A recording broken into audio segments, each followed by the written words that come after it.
I love simple tools. Thank you for that. 4D is great. Love it.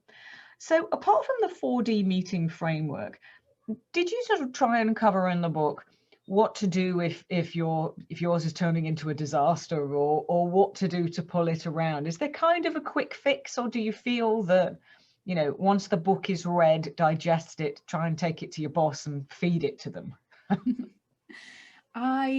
Yes. So depends on what the disaster is. I in the develop chapter, which I guide people how to generate ideas, I have specifically what do you do when the group is stuck, for example, and they cannot produce ideas. And one of the tips I give there is either you go back and challenge the assumptions. You say, what are we assuming here that has us stuck? Or you try to find actually bad ideas. How can we cause the problem that can get people unstuck? Or a third technique I suggest is brainstorm for questions rather than like solutions. I give them 4 minutes.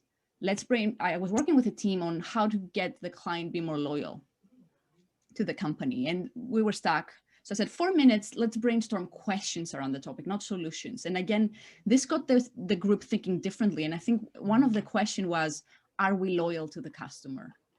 And this opened a whole new horizon of creativity, just this new question. So I have this techniques about how to salvage an ideation meeting, but depends on what the disaster is. Like I actually have as an accompaniment 20 scripts of what to say so when someone talks a lot, when someone disagrees, or like all this type. I wanted the book to be really practical. So I think scripts of things to say, how can you decline a meeting?